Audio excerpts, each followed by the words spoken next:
नमस्ते विद्यार्थ्यांनो, इयत्ता 10वी प्रकरण 7वे मानवी वस्ती। विद्यार्थी मित्रांनो, मानव हा समाजशील प्राणी आहे। तो समाजाशिवाय राहू शकत नाही। समाजाकडून त्याच्या अनेक गरजा ज्या आहेत त्या भागवल्या जातात आणि म्हणूनच आपण पाहतो की मानव वस्ती करत असताना नेहमी खेड्यांमधून, पाड्यांमधून, वाड्यांमधून, गावांमधून, शहरांमधून त्याने आपली वस्ती केलेली आहे हे आपण पाहतो आहोत। तर अशी ही जी मानवी वस्ती आहे, ही मानवी वस्ती जी आहे तिचाच अभ्यास आपल्याला आजच्या या प्रकरणामधून करायचा आहे। आपला भारत देश आणि ब्राझील या दोन्ही देशांमध्ये असलेल्या ज्या मानवी वस्त्या आहेत त्यांचे जे वेगवेगळे प्रकार आहेत, त्यानंतर नागरीकरण जे आहे, तर या संदर्भामध्ये या प्रकरणातून आज आपण माहिती मिळवणार आहोत। सर्वात प्रथम आपण मानवी वस्त्यांचा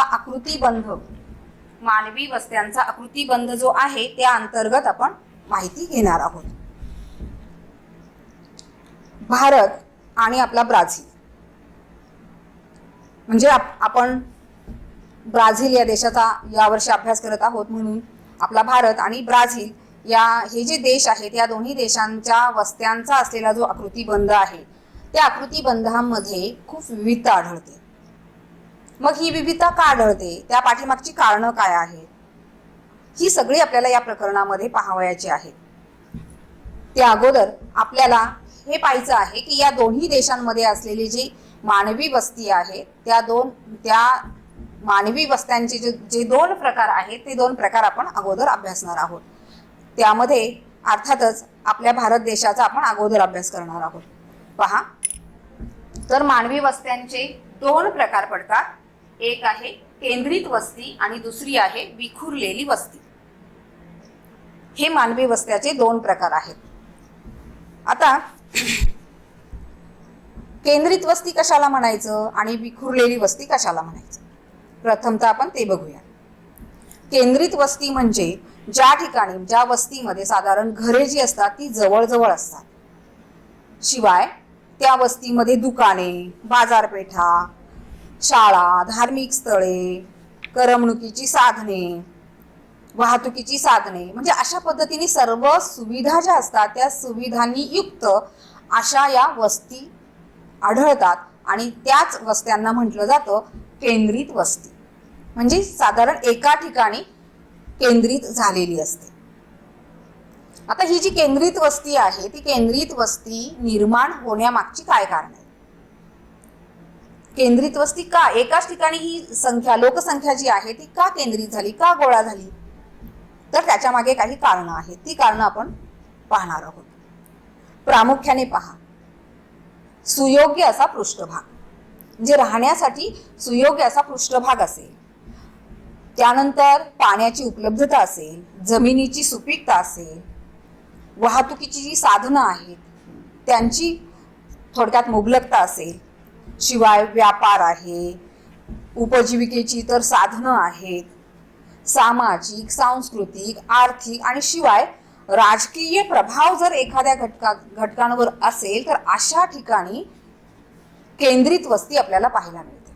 म्हणजे लोक समूहाने खूप केंद्रित झालेले असतात किंवा एकोप्याने असे राहताना आपल्याला दिसून येतात।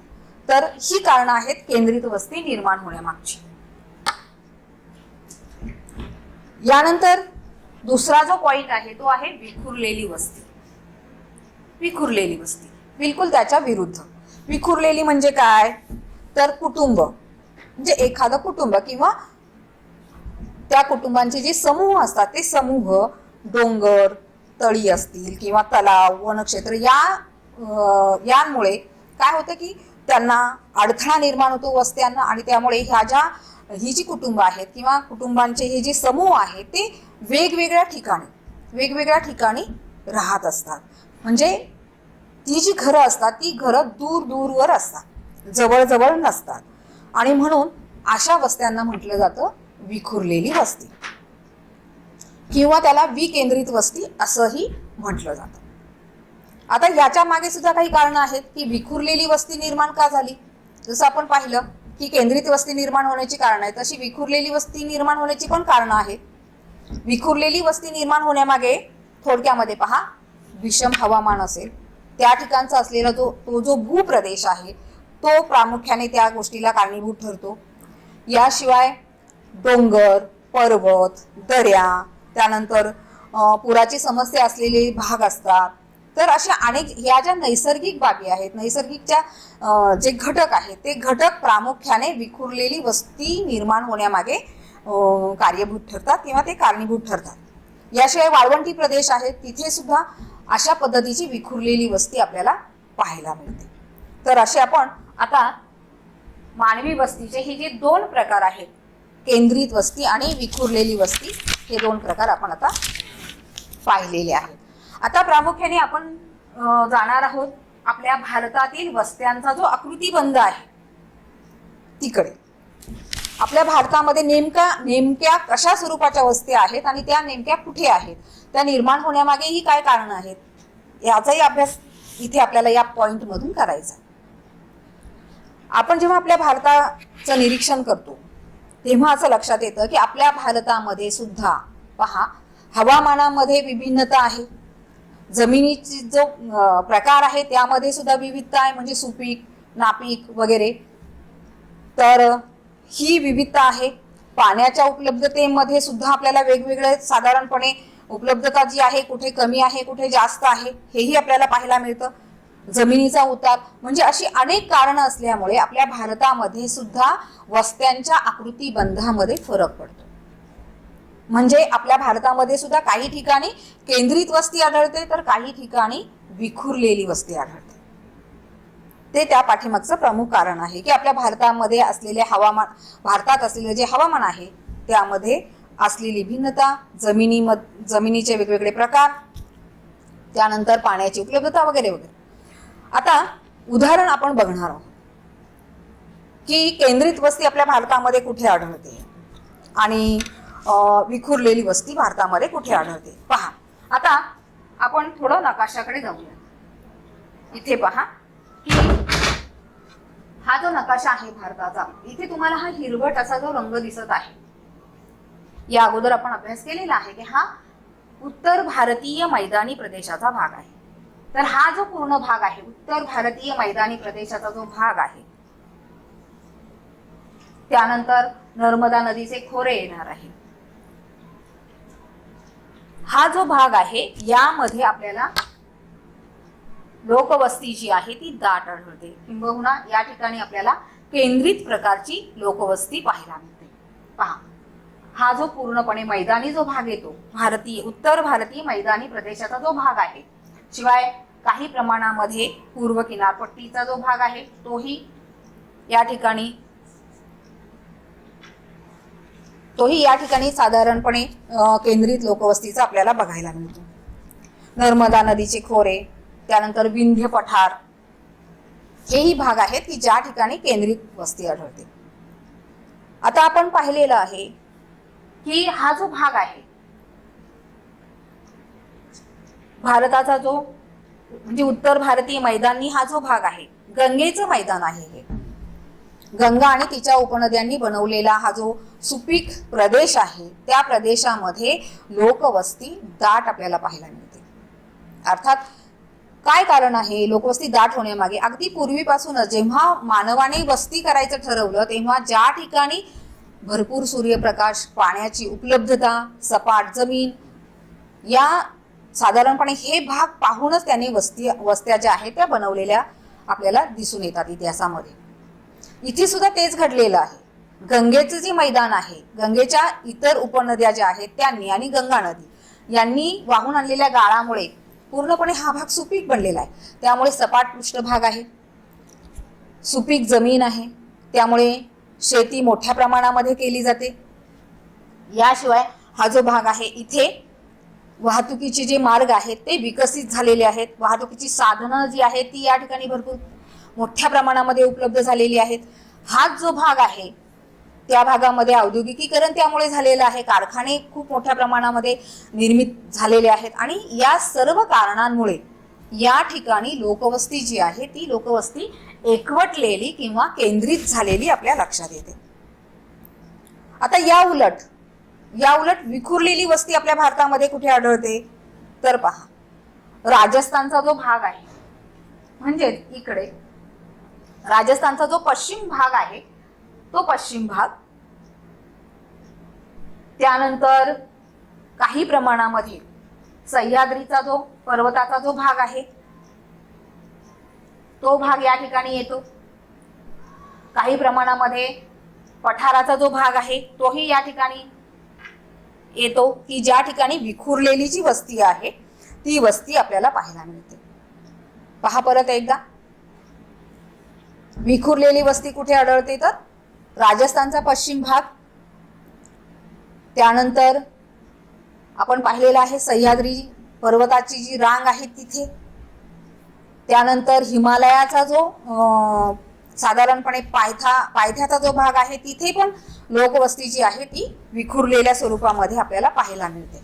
यानंतर आपण ब्राझील वस्त्यांचा आकृतिबंध याची माहिती मिळवणार आहोत. तर ब्राझील या देशाचा अभ्यास करत असताना, आकृतिबंधासंदर्भात अभ्यास करत असताना आपल्याला काही जे महत्वाचे जे मुद्दे आहेत, बाबी आहेत त्या लक्षात घेणं गरजेचं आहे. ब्राझीलमध्ये प्रामुख्याने युरोपमधून आलेल्या वसाहतवाद्यांनी वस्त्या केलेल्या होत्या आणि त्या वस्त्या कुठे केल्या तर किनारी प्रदेशामध्ये. पहा, हा जो ब्राझीलचा जो किनारी प्रदेश आहे या किनारी प्रदेशामध्ये प्रामुख्याने त्यांनी वस्त्या केलेल्या आढळून आलेल्या आहेत.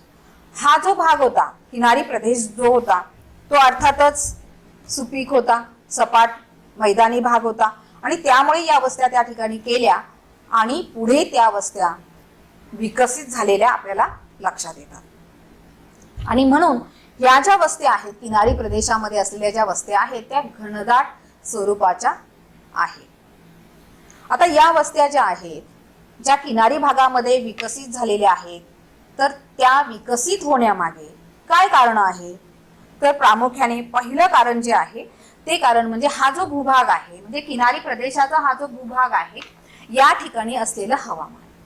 हे जे हवामान आहे ते आहे सौम्य आणि दमट प्रकारचं हवामान, की राहण्यासाठी मानवी वस्तीस अनुकूल असं, राहण्यासाठी योग्य अशा पद्धतीचं हवामान असल्यामुळे या ठिकाणी लोकवस्ती जी आहे ती युरोपीय वसाहतवाद्यांनी केलेली आपल्याला लक्षात येते.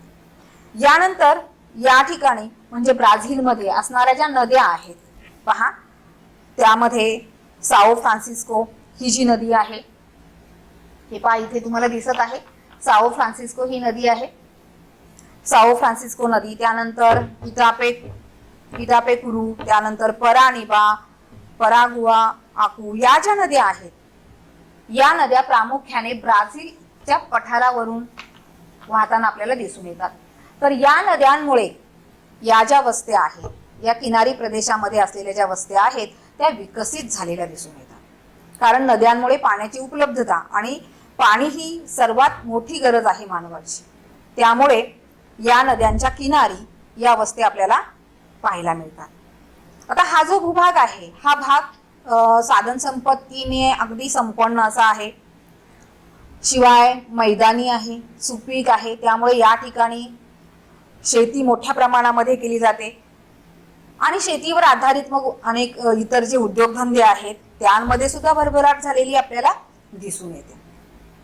तर अशा पद्धतीने हा जो किनारी भाग येतो तो किनारी भाग शेतीस योग्य असल्यामुळे, या ठिकाणचं हवामान राहण्यास योग्य असल्यामुळे, जमीन सुपीक असल्यामुळे या किनारी भागामध्ये लोकवस्ती जी आहे ती केंद्रित झालेली आपल्याला पाहायला मिळते. आता त्यात पहा, साओ पावलो हे जे राज्य आहे, इथे साधारणपणे साओ पावलो हे राज्य येतं या ठिकाणी. आता हा प्राकृतिक नकाशा असल्यामुळे तुम्हाला मी फक्त असं दाखवत आहे. तर हे या ठिकाणी येणारं हे जे साओ पावलो हे जे राज्य आहे, हे राज्य या ठिकाणी खूप मोठ्या प्रमाणामध्ये ब्राझीलची लोकसंख्या जी आहे किंवा लोकवस्ती जी आहे ती केंद्रित झालेली आपल्याला पाहायला मिळते. लोकवस्ती केंद्रित होण्यामागे अर्थात याही अगोदर आपण कारण पाहिली, पण तरीही पहा, साओ पावलो हे जे राज्य आहे हे राज्य कॉफी उत्पादनामध्ये अग्रेसर आहे. म्हणजे कॉफी उत्पादनासाठी या ठिकाणी जमीन, पाण्याची उपलब्धता, हवामान अगदी योग्य आहे. त्यामुळे खूप मोठ्या प्रमाणामध्ये कॉफीचं उत्पादन साओ पावलो या राज्यामध्ये घेतलं जातं. शिवाय खनिजांची उपलब्धता आहे इथे. ऊर्जेचा अखंडित स्रोत जो आहे तो या राज्यामध्ये उपलब्ध आहे. त्यानंतर वाहतुकीची साधनं आहेत, वाहतुकीचे मार्ग आहेत. तर या सर्व सोयी सुविधांमुळे साओ पावलो हे जे राज्य आहे ते राज्य खूप मोठ्या प्रमाणामध्ये इथे लोकवस्ती जी आहे ती केंद्रित झालेली आपल्याला आढळून येते. त्यानंतर आपण जाणार आहोत ब्राझीलचा जो उच्चभूमीचा जो भाग आहे, हा साधारणपणे येणारा ईशान्येकडचा जो पट्टा आहे, तर या ठिकाणचा जो भाग आहे तिथे त्या ठिकाणची लोकवस्ती पाहत असताना आपल्याला लक्षात येतं की इथे मात्र लोकवस्ती काही प्रमाणामध्ये विरळ थोडीशी आढळून येते. त्याही मागे कारण आहेत की विरळ का असावी, तर एक तर हा ब्राझील उच्चभूमीचा भाग आहे, अवर्षणग्रस्त भाग आहे. म्हणजे पाऊस या ठिकाणी खूप कमी पडतो. पाऊस कमी पडत असल्यामुळे शेतीचा विकास जेवढा व्हायला हवा तेवढा या ठिकाणी झालेला नाहीये. या व्यतिरिक्त या ठिकाणी असलेली जी वस्ती आहे ती वस्ती देखील मर्यादित स्वरूपाची किंवा ग्रामीण स्वरूपाच्या वस्त्या या ठिकाणी साधारण बघायला मिळतात आणि त्याही विखुरलेल्या आहेत. यामुळे हा जो भाग आहे, हा म्हणजे मी आता जो तुम्हाला दाखवला ब्राझीलचा हा ईशान्येकडचा जो भाग आहे, तर त्या ठिकाणी आपल्याला थोडी काही प्रमाणात विखुरलेली वस्ती बघायला मिळते. यानंतर आपण जाणार आहोत ब्राझीलच्या उत्तरेकडे, म्हणजे अमेझॉन नदीचे खोरे. पहा, अमेझॉन नदीचे खोरे हे जे आहे, तर या ठिकाणी लोकवस्ती कशा पद्धतीची आहे, तर लोकवस्ती या ठिकाणी विखुरलेल्या स्वरूपातच आहे. विखुरलेल्या स्वरूपामध्ये आहे कारण या ठिकाणी या मानवी वस्तीस काही मर्यादा आलेल्या आहेत. अमेझॉनचं जे खोरं आहे, आपण पाहतो की ब्राझीलच्या उत्तरेला असलेलं हे अमेझॉन नदीचं खोरं आहे आणि ब्राझीलच्या उत्तरेकडून विषुववृत्त गेलेलं आहे. दमट हवामान, याशिवाय या ठिकाणी सतत पडणारा पाऊस, यामुळे ही जी वनं आहेत, ब्राझीलच्या या उत्तरेकडच्या भागामध्ये असणारी ही जी वनं आहेत ही विषुववृत्तीय घनदाट वनं आहेत. त्यामुळे हा जो भाग आहे, उत्तरेकडचा जो भाग आहे, तो अमेझॉन नदीचं जे खोरं आहे, तर ते खोरं रोगट, या ठिकाणी रोगट प्रकारचं हवामान या ठिकाणी पाहायला मिळतं. म्हणजेच मानवी वस्ती करण्यासाठी योग्य असं हवामान या ठिकाणी नाहीये. मानवी वस्तीचे हवामान अनुकूल नाहीये. शिवाय हा भाग जंगलाचा आहे, घनदाट जंगलाने व्यापलेला आहे. साधन संपत्ती जरी विपुल असली तरी ती साधन संपत्ती मिळवण्यासाठी या ठिकाणी खूप मर्यादा येतात आणि साधन संपत्तीचा वापर करण्यावर सुद्धा मर्यादा येतात. शिवाय जंगल असल्यामुळे वाहतुकीच्या सोयी पण तितक्याशा उपलब्ध नाहीयेत या ठिकाणी. आणि म्हणून हा जो भाग आहे, म्हणजे उत्तरेकडचा हा जो अमेझॉनचं जे खोरं आहे, त्या ठिकाणी आपल्याला विरळ किंवा विखुरलेल्या अशाच वस्त्या पाहायला मिळतात. तर आता आपण या दोन्ही देशांचा, म्हणजे भारत आणि ब्राझील या दोन्ही देशांचा जो मानवी वस्त्यांचा जो आकृतीबंध आहे तो अभ्यासलेला आहे. आता आपण जाणार आहोत नागरीकरणाकडे. नागरीकरण हा जो भाग आहे तो आपण पाहत असताना आता आपण आपल्या भारताचं जे नागरीकरण आहे ते आधी अभ्यासणार आहोत. परंतु त्याही अगोदर आपल्याला नेमकं नागरीकरण म्हणजे काय ही जी संज्ञा आहे तिचं स्पष्टीकरण बघूयात किंवा ती स्पष्ट करूयात. पहा विद्यार्थ्यांनो, एखाद्या ठिकाणाला, म्हणजे एखादं कुठलंही ठिकाण असेल, त्या ठिकाणाला व्यापारी दृष्ट्या, औद्योगिक दृष्ट्या, आर्थिक दृष्ट्या महत्त्व प्राप्त होतं आणि मग असं महत्त्व प्राप्त झालेल्या ठिकाणी इतर ठिकाणांहून लोक येऊ लागतात. तिथे ते राहतात, स्वतःचा व्यवसाय करतात किंवा मजुरी करतात. तर अशा पद्धतीने त्या ठिकाणी येऊन लोक राहू लागले की ते जे ठिकाण आहे त्या ठिकाणामध्ये अनेक सोयी सुविधा ज्या आहेत त्या विकसित होत असतात आणि विकसित होतात आणि कालांतराने हा जो भाग आहे त्याचं एका मोठ्या नगरामध्ये किंवा शहरामध्ये रूपांतर होतं. यालाच म्हटलं जातं नागरीकरण. तर नागरीकरण जे आहे हे नागरीकरण म्हणजे नेमकं पहा, एकूण जी लोकसंख्या आहे, एकूण जी देशाची लोकसंख्या आहे, त्या देशाच्या लोकसंख्येच्या किती टक्के लोकसंख्या शहरात राहते त्यावरून त्या देशाचं नागरीकरण जे आहे ते ठरवलं जातं. आता आपल्या भारताचं जे नागरीकरण आहे तर त्याविषयी साधारण पान नंबर, आपल्या पाठ्यपुस्तकाचा जे पान नंबर 48 आहे त्यामध्ये एक रेषालेख तुम्हाला दिलेला आहे. भारत नागरीकरणाचा कल 1961 ते 2011 असा तो रेषालेख आपल्याला अभ्यासायला आहे. तर जेव्हा या रेषालेखाचा आपण अभ्यास करतो, निरीक्षण करतो, तेव्हा असं लक्षात येतं की 1961 साली आपल्या भारताचं जे नागरीकरणाचा जो कल होता किंवा नागरीकरण जे होतं ते होतं 18% इतकं. आणि 2011 हे साल जेव्हा आपण पाहतो तेव्हा लक्षात येतं की हे नागरीकरण जे आहे ते 31.2 इतकं झालेलं आहे. आता नागरीकरण पहा, 1961 मध्ये आणि 2011 मध्ये 18% पासून 31.2% गेलेलं आपल्याला लक्षात येतं. परंतु हा जो वेग आहे हा वेग तितकासा समाधानकारक नाहीये, किंवा आपण म्हणूयात की खूप मोठ्या चढत्या क्रमाने तो झालेला दिसून येत नाही. तरीही 2011 मध्ये आपल्या भारतामध्ये सर्वाधिक नागरीकरण झालेलं आपल्याला बघायला मिळतं. भारताचा हा जो नागरीकरणाचा वेग आहे तो काहीसा कमी जरी असला तरीही रेषालेख जो आहे तो सतत वाढत गेलेला आपल्याला लक्षात येतो.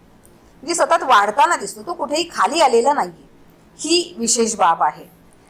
आता विकसित देशाच्या तुलनेने जेव्हा आपण आपल्या भारताकडे बघतो तेव्हा हा रेषालेख जो आहे तो खरं तर म्हणजे तो खूप कमी प्रमाणामध्ये त्याची गती आहे. पण तरीही समाधान या गोष्टीचं आहे की तो जो रेषालेख आहे तो चढत्या क्रमाने गेलेला आपल्याला लक्षात येतो. आता हे जे नागरीकरण आहे आपल्या भारतामध्ये झालेलं नागरीकरण, तर ते विद्यार्थ्यांना लक्षात घेत असताना एक महत्वाची बाब आहे की उत्तरेकडची जी राज्य आहेत त्या मानाने दक्षिणेकडे असलेली ही जी राज्य आहेत, म्हणजेच अर्थातच आपलं महाराष्ट्र येणार आहे, त्यानंतर कर्नाटक, त्यानंतर केरळ, ही जी राज्य आहेत या राज्यांमध्ये नागरीकरण जे आहे ते जास्त झालेलं दिसून येतं उत्तरेकडच्या राज्यांच्या मानाने. हे लक्षात आपण घ्यायचं आहे. याशिवाय आपल्या भारतातील सर्वात छोटं जे राज्य आहे गोवा, हे जे राज्य आहे या राज्यामध्ये सर्वाधिक म्हणजे 62% इतकं नागरीकरण झालेलं दिसून येतं. गोवा हे जे राज्य आहे आपल्या पहा महाराष्ट्राच्या इथे दक्षिणेला असलेलं हे जे राज्य आहे, छोटं राज्य जे आहे, तिथे नागरीकरण सर्वात जास्त म्हणजे आपल्या संपूर्ण देशाचा जेव्हा आपण अभ्यास करतो तेव्हा लक्षात येतं की नागरीकरण हे जास्त झालेलं आहे 62% इतकं. त्याच्या मागे कारण आहे, गोवा हे जे राज्य आहे त्याला समुद्रकिनारा अर्थात लाभलेला आहे आणि गोवा सरकार जे आहे त्यांनी खूप मोठ्या प्रमाणामध्ये पर्यटन व्यवसाय जो आहे तो विकसित केलेला आहे. त्यामुळे हा जो भाग आहे हा भाग खूप मोठ्या प्रमाणामध्ये म्हणजे गोवा राज्य जे आहे तिथे केंद्रीकरण झालेलं आपल्याला आढळून येतं. व्यवसायांची निर्मिती झालेली आहे. पर्यटन या व्यवसायामुळे येणारे जे इतर जे छोटे व्यवसाय आहेत त्यांचा खूप मोठ्या प्रमाणात तिथे विकास झालेला आपल्याला दिसून येतो आणि म्हणून सर्वाधिक नागरीकरण झालेलं राज्य म्हटलं तर ते आहे गोवा.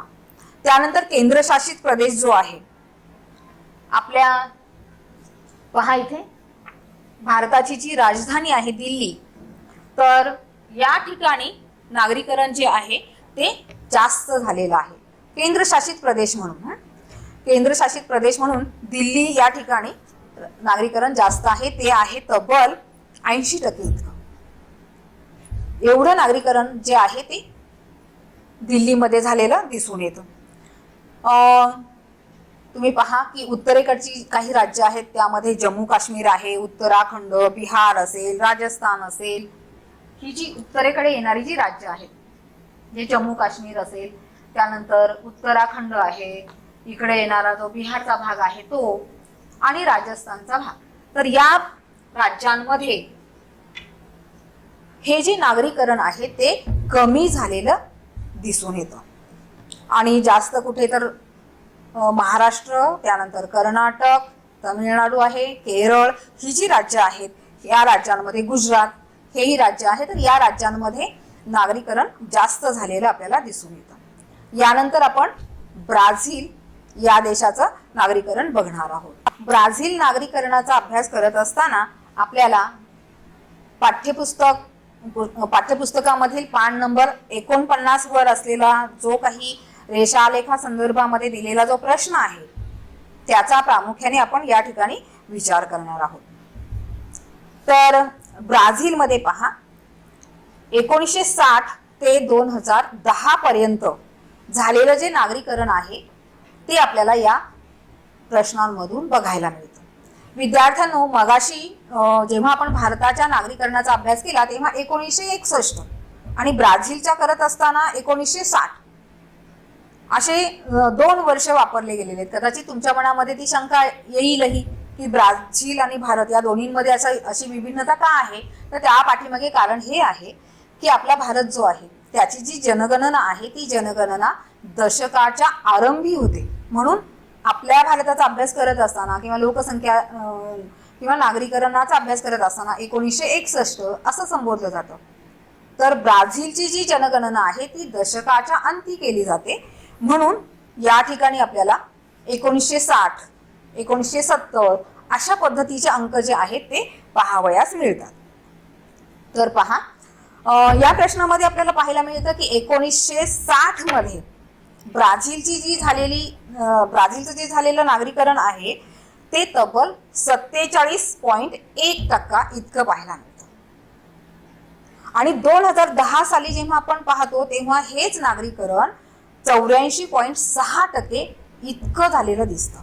म्हणजेच थोडक्यात पहा, नागरीकरणाचा जो वेग आहे त्यांचा तो वेग आपल्याला जास्त पाहायला मिळतो. त्यामध्ये मी पहा की 47.1 आणि 84.6 म्हणजे यामध्ये बरंच अंतर आहे.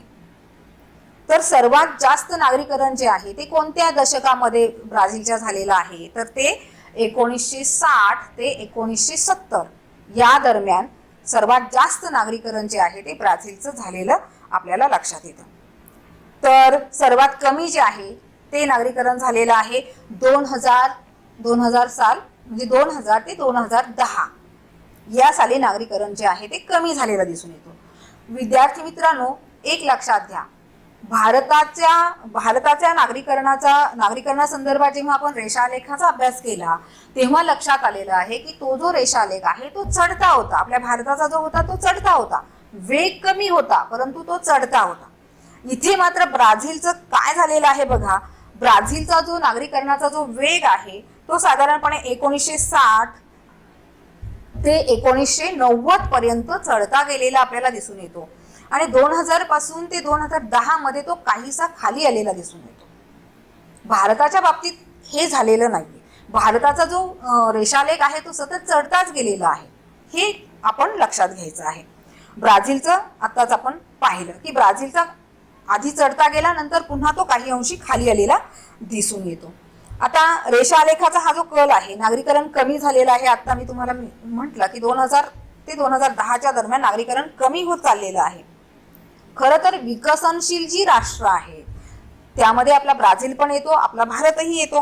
तर या विकसनशील राष्ट्रांच्या नागरीकरणाचा जेव्हा अभ्यास केला जातो तेव्हा लक्षात येतं की ब्राझील हा जो देश आहे तो सर्वाधिक नागरीकरण झालेला देश आहे. म्हणजे विकसनशील देशामध्ये सर्वाधिक नागरीकरण झालेला कोणता देश असेल तर तो आहे ब्राझील. तब्बल 86% लोकसंख्या ब्राझीलची शहरामध्ये राहते. म्हणजे 86% नागरीकरण झालेलं आपल्याला लक्षात येईल. आता पहा, ब्राझीलचं जे नागरीकरण आहे ते कोणत्या विशिष्ट भागामध्ये झालेलं आहे ते आता आपण अगोदर बघणार आहोत. तर ब्राझीलचा जो ब्राझीलचा जो दक्षिण भाग आहे, पहा दक्षिण जो भाग आहे या ठिकाणी, आणि तेही किनाऱ्याला नागरीकरण जे आहे ते आपल्याला जास्त झालेलं आढळून येतं. आणि आग्नेय जो भाग आहे, हाच भाग थोडक्यामध्ये पहा, आग्नेय जो भाग आहे तिथे आणि दक्षिणेकडचा जो भाग, तर या ठिकाणी नागरीकरण जास्त झालेलं आपल्याला पाहायला मिळतं. यामध्ये प्रामुख्याने साओ पावलो या राज्यासंदर्भात आपण याही अगोदर अभ्यास केलेला आहे. तर साओ पावलो हे जे राज्य आहे, इथे असलेलं हे राज्य, तर या राज्यामध्ये नागरीकरण जे आहे ते सर्वाधिक आहे, हे लक्षात घ्या. या देशामध्ये काही मोजकीच अशी ठिकाणं आहेत की जिथे नागरीकरण जे आहे ते झालेलं दिसून येतं. इतर ठिकाणी नागरीकरण अत्यल्प किंवा कमी झालेलं आपल्याला पाहायला मिळतं. आता यामध्ये म्हणजे थोडक्यात काय झालेलं आहे की लोकसंख्येचं जे केंद्रीकरण आहे ते केंद्रीकरण आपल्याला ब्राझीलच्या केवळ दक्षिण भाग आणि किनारपट्टीचा जो भाग आहे त्याच भागाला पाहायला मिळतं. आणि म्हणून ब्राझील सरकारने पश्चिमेकडे चला असं धोरण जे होतं ते अवलंबलं. या धोरणाला त्यांनी प्रोत्साहन दिलं. यावर तुम्हाला एखादा मोठा जो सविस्तर उत्तर द्यासाठी प्रश्न सुद्धा विचारला जाऊ शकतो की ब्राझील सरकारने पश्चिमेकडे चला असे का म्हटले आहे. तर एक महत्वाची बाब आपल्या लक्षात येते की ब्राझीलची जी लोकवस्ती आहे, लोकांचं जे केंद्रीकरण आहे, लोकवस्तीचं जे केंद्रीकरण आहे ते पूर्व भाग, किनारपट्टीचा भाग याच ठिकाणी पाहायला मिळतं. पश्चिमेकडचा जो भाग आहे, पश्चिमेकडचा हा जो भाग येतो हा पूर्णपणे दुर्लक्षित झालेला आहे. आणि त्यामुळे ब्राझील सरकारने पश्चिमेकडे चला हे धोरण अवलंबलेलं आहे. पूर्वेकडेच लोकवस्ती केंद्रित झाल्यामुळे त्या ठिकाणी लोकांच्या गरजा भागवण्यासाठी खूप मोठ्या प्रमाणामध्ये मर्यादा येतात. एकाच ठिकाणी लोकवस्ती केंद्रित झाल्यामुळे अनेक समस्या निर्माण होतात. त्या समस्यांचं निराकरण करणं शासनाला अवघड होऊन जातं आणि शिवाय पश्चिमेकडचा भाग दुर्लक्षित राहतो. म्हणून ब्राझील सरकारने पश्चिमेकडे चला हे धोरण अवलंबलेलं आहे. त्यामुळे पश्चिमेकडचा भाग वापरात येऊ शकतो. लोकवस्ती जी आहे ती विखुरली जाणार आहे आणि पूर्वेकडचा जो लोकवस्तीमुळे किंवा केंद्रित लोकवस्तीमुळे आलेला जो ताण आहे तो ताण पण कमी होणार आहे. जमिनीचा वापर जो आहे पश्चिमेकडचा तो वाढणार आहे. अशी अनेक कारणं असल्यामुळे ब्राझील सरकारने हे जे धोरण आहे ते धोरण अवलंबलेलं आपल्या लक्षात येतं. पहा आता आपण तुमच्या पाठ्यपुस्तकामधीलच आकृती 7.6 जी आहे ब्राझील नागरी लोकसंख्या प्रमाण या संदर्भातली थोडीशी माहिती घेणार आहोत. पहा आता, तर हा जो नकाशा या ठिकाणी तुम्हाला पाठ्यपुस्तकामध्ये दाखवला गेलेला आहे, ब्राझील नागरी लोकसंख्येचे प्रमाण, यामध्ये लोकसंख्या कोणत्या राज्यामध्ये जास्त आहे, कोणत्या राज्यामध्ये कमी आहे हे आपल्याला रंगछटांनी बघायला मिळतं. म्हणजे या ठिकाणी रंगछटा, गुलाबी रंगछटा जी आहे ती या ठिकाणी दाखवली गेलेली आहे. त्यामध्ये डार्क गुलाबी म्हणजे गडद गुलाबी, फिकट गुलाबी, मध्यम डार्क अशा पद्धतीची जी रंगछटा आहे ती आपल्याला पाहावयास मिळते. तर पहा, गोइयास, साओ पावलो, रिओ दी जेनेरिओ, एस्पिरितो सांतो ही जी राज्य आहेत पूर्णपणे ब्राझीलच्या पहा दक्षिणेकडे असलेली ही सगळी राज्य आहेत. मी जिथून पॉइंटर फिरवत आहे तर तिथे ही राज्य येतात. तर ही जी राज्य आहेत या राज्यांमध्ये आपल्याला सर्वाधिक नागरीकरण झालेलं दिसून येतं. म्हणजे डार्क रंग या ठिकाणी आपल्याला प्रामुख्याने पाहायला मिळतो. तसंच पहा, पारा, त्यानंतर मारानहुआ, पियाउई ही जी राज्य आहेत पहा या ठिकाणी साधारणपणे ईशान्येकडे असलेली ही जी राज्य आहेत, पारा, त्यानंतर मारानहो, पियाउई ही जी राज्य आहेत ही राज्य कमी नागरीकरण झालेली राज्य आपल्याला लक्षात येतात. त्यानंतर दुसरा महत्वाचा मुद्दा लक्षात येतो की अंतर्गत भागापेक्षा म्हणजे ब्राझीलच्या मध्यभाग अंतर्गत भागापेक्षा किनारी भागामध्येच नागरीकरण जे आहे ते जास्त झालेलं आढळून येतं. उत्तरेकडे असलेली जी राज्य आहेत त्यामध्ये पहा, उत्तरेकडील राज्यांपेक्षा ही जी राज्य आहेत गोइयास, साओ पावलो, रिओ दी जेनेरिओ, त्यानंतर एस्पिरितो सांतो, या ठिकाणी लोकसंख्या देखील जास्त आहे. लोकसंख्या ही जास्त आहे आणि नागरिकीकरण सुद्धा या ठिकाणी जास्त झालेलं आपल्याला लक्षात येतं. जेव्हा आपण ब्राझील उच्चभूमी आणि अमेझॉन या भागाचा अभ्यास करतो तेव्हा लक्षात येतं की या ठिकाणी लोकसंख्या कमी आहे आणि म्हणून नागरीकरण जे आहे ते सुद्धा या दोन्ही ठिकाणी म्हणजे ब्राझील उच्चभूमी आणि अमेझॉन नदीचं खोरं या ठिकाणी नागरीकरण जे आहे ते कमी झालेलं आपल्याला दिसून येतं. पण त्यातल्या त्यात पहा, या ठिकाणी साधारणपणे निग्रो नदी आणि ॲमेझॉन नदी या दोन्ही नद्यांच्या संगमावर असलेलं जे मिनॉस हे जे बंदर आहे, मॅनॉस हे जी बंदर आहे, या म्हणजे या बंदरामध्ये मात्र आपल्याला नागरीकरण जे आहे ते मोठ्या प्रमाणामध्ये झालेलं दिसून येतं, जास्त झालेलं दिसून येतं. हेही लक्षात ठेवण्यासारखं आहे कारण हा उत्तरेकडचा भाग आहे आणि एकमेव असा हा भाग आहे की जिथे नागरीकरण आपल्याला जास्त पाहायला मिळतं. आता हे जे नागरीकरण आहे आता आपण अभ्यासलेले आहे, दोन्ही देशांचं जे नागरीकरण झालेलं आहे ते आपण अभ्यासलं, तर या नागरीकरणावर परिणाम करणारे घटक कोणते, कोणत्या घटकांनी या नागरीकरणावर परिणाम केलेला आहे, नागरीकरण कमी किंवा जास्त होण्यामागे काय कारण आहे, तर पहिलं कारण आहे औद्योगिकीकरण. पहा, एखादा भूभाग जेव्हा विकसित होतो, कारखाने असतील, अनेक उद्योगधंदे असतील, ते त्या ठिकाणी वाढायला लागले, विकसित व्हायला लागले की आपोआप इतर ठिकाणाहून, खेड्यांतून लोक त्या ठिकाणी यायला लागतात आणि कालांतराने या ठिकाणाचं स्वरूप एका विशिष्ट शहरामध्ये व्हायला लागतं, म्हणजेच नागरीकरण व्हायला लागतं. तर औद्योगिकीकरण हे त्यामागचं एक कारण आहे. त्यानंतर वाहतूक. पहा, वाहतुकीच्या सुविधा उपलब्ध असतील, वाहतुकीचे मार्ग जे आहेत ते चांगल्या पद्धतीचे उपलब्ध असतील, चांगल्या स्वरूपाचे असतील, तर अशा ठिकाणी सुद्धा लोकसंख्या जी आहे ती वाढायला लागते, म्हणजे त्या ठिकाणी लोकसंख्येचं केंद्रीकरण व्हायला लागतं आणि कालांतराने नागरीकरण जे आहे ते त्या ठिकाणाचं होत असतं.